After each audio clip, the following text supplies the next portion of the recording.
বাসৰ ঘণ্টা উকলিল বাসৰ ঘণ্টাৰ পাছত আচলতে অসমৰ প্ৰশাসনে নাম তোলা ব্যৱসায়ী মুছলেকালি কোনো সন্ধান পাবলৈ সক্ষম হোৱা নাই আৰু তাৰে পৰিপ্ৰেক্ষিতত ইতিমধ্যে প্ৰতিবাদ জনাই নাম তোলা অঞ্চলৰ দল সংগঠনে নাগালেণ্ডৰ বিৰুদ্ধে পথ অৱৰোধ কৰিছে। পথ অৱৰোধ কৰি তেওঁলোকে নাগালেণ্ডৰ পৰা যি আংমাই কবলৰ পৰা মুছলেকালি উদ্ধাৰৰ ক্ষেত্ৰত অসম আৰক্ষী বা অসমৰ গৃহ বিভাগৰ তেওঁলোকে দাবী জনাইছে আৰু তাৰ সমান্তৰালভাৱে যদি আমি যদি কওঁ বিভিন্ন ভিডিঅ' বাৰ্তা আহিছিল মুছলেকালিৰ বিভিন্ন ভিডিঅ' বাৰ্তা নাগা বিদ্ৰোহী সংগঠন আংমাই মুকলি গৈছিল আৰু শেহতীয়াকৈ এটা ভিডিঅ' বাৰ্তা আহিছিল যে 25 লাখ টকা মুক্তিপণ দাবী কৰিছে আৰু 25 লাখ টকা মুক্তিপণ আদায় দি আচলতে যি মুছলেকালিক আংমাই কবলৰ পৰা মুক্ত কৰিবলৈ তেওঁ কাটৰ আহ্বান জনাইছে। পৰিয়ালৰ লোকক তেওঁলোকে আহ্বান জনাইছে। পৰিয়ালৰ লোকক তেওঁ আহ্বান জনাইছে লাগিলে বাসগৃহই হওক বা ব্যৱসায় প্ৰতিষ্ঠানৰ হওক বিক্ৰী কৰি হ'লেও 25 লাখ টকা আংমাইক আদায় দিবলৈ পৰিয়ালৰ লোকক তেওঁলোকে তেওঁ কাটৰ আহ্বান জনাইছে। আৰু মোৰ লগত পত্নীগৰাকী উপস্থিত আছে, তেওঁৰ পৰা জানিবলৈ চেষ্টা কৰিম। কালি এটা ভিডিঅ' আহিছে যিটো নেকি 25 লাখ টকা দি আপোনালোকক যেনে তেনে তেওঁ আংমাই কবলৰ পৰা উদ্ধাৰ কৰি আনিবলৈ তেওঁ আপোনাৰ স্বামী মুছলেকে আহ্বান জনাইছে। সমগ্ৰ বিষয়টো সন্দৰ্ভত কি ক'ব আপুনি?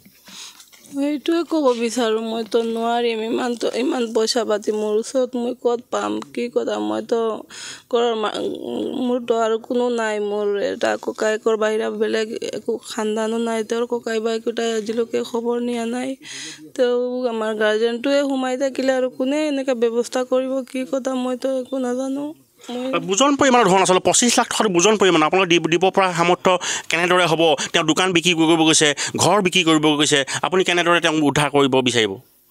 মইতো এইবিলাক বিকিব নোৱাৰিম। এইবিলাক বিকিলে মোৰ সৰু সৰু ল'ৰা ছোৱালী হৈ আছে, মই ক'ত যাম, কেনেকৈ থাকিম, ক'ত কি কৰিম? মইতো এইবিলাক বিকি পেলাই দিব নোৱাৰোঁ সিহঁতক। মই কি ক'ব এতিয়া তেওঁলোকৰ বিদ্ৰোহী সংগঠনে কি আহ্বান জনাব? মই এইটোৱে অনুৰোধ জনাইছোঁ, সিহঁতে মোৰ সৰু সৰু ল'ৰা ছোৱালীৰ মুখৰ ফালে চাই সিহঁতে মোক মৰম চেনেহ কৰি মোৰ আসাম পুলিচ আৰু নাগালেণ্ড পুলিচ এইবিলাকে চবে মানে সুস্থ শৰীৰে মোৰ মানুহজনক মানে উদ্ধাৰ কৰি দিব লাগে। সেইটোৱে সিহঁতৰ ওচৰত মই অনুৰোধ জনাই। আৰু এটা দেখা গৈছে কালি এটা দ্বিতীয়টো ভিডিঅ' মুকলি কৰা হৈছিল, তেওঁ যিটো কথা কৈছে ড্ৰাগছ ব্যৱসায়ৰ লগত জড়িত আৰু নাগালেণ্ডৰ ভালেকেইটা নাগালেণ্ডৰ কাষৰীয়া যি নাম তোলা ভালেকেইজন ড্ৰাগছ ব্যৱসায়ীৰ কথা তেওঁ উল্লেখ কৰিছে। আপুনি তেওঁলোকৰ লগত কিবা অৱগত নে সেই বিষয়টো? এইবিলাক চব মিছা কথা হ'ব। তাক ভয় খুৱাই সেইবিলাক ক'বলৈ দিছে সিহঁতি। সি নিজৰ পৰা কেতিয়াও এইবিলাক নকয়। সিহঁতি নিশ্চয় তাক খুব কৰিছে, অত্যাচাৰ কৰিছে।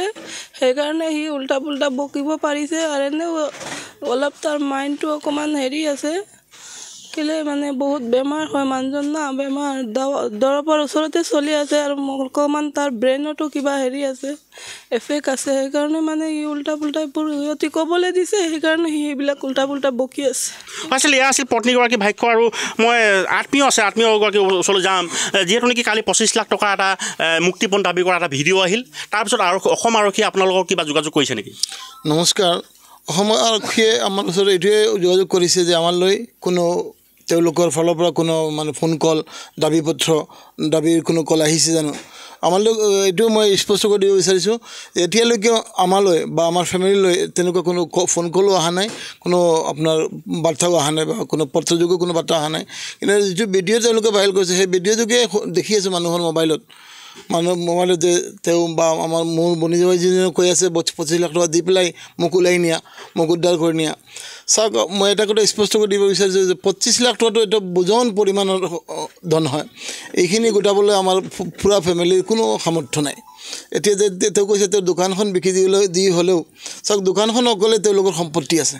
দোকানখন বিক্ৰী দিলে মোৰ বনিজনী আৰু 4টা ল'ৰা ছোৱালী আছে, সেইবোৰ ক'ত যাব, ক'ত থাকিব, কেনেকৈ সিহঁতৰ পোহপাল হ'ব, সেইটো এটা ডাঙৰ সমস্যা। সেইকাৰণে মই অসম পুলিচ, নাগালেণ্ড পুলিচ আৰু এই যি বিদ্ৰোহী সংগঠনটোৱে লৈ গৈছে তেওঁক ধৰি থৈছে, তেওঁলোকৰ ওচৰত মই কাঠৰ আহ্বান এইটোৱে জনাম যে তেওঁলোকে মৰম চেনেহৰ মাধ্যমেদি যাতে মানুহজনক সুস্থ শৰীৰে এৰি দিয়ে, আমাক অসমত চমজাই দিয়ে, সেইটোৱে আহ্বান থাকিল তেওঁলোকলৈ।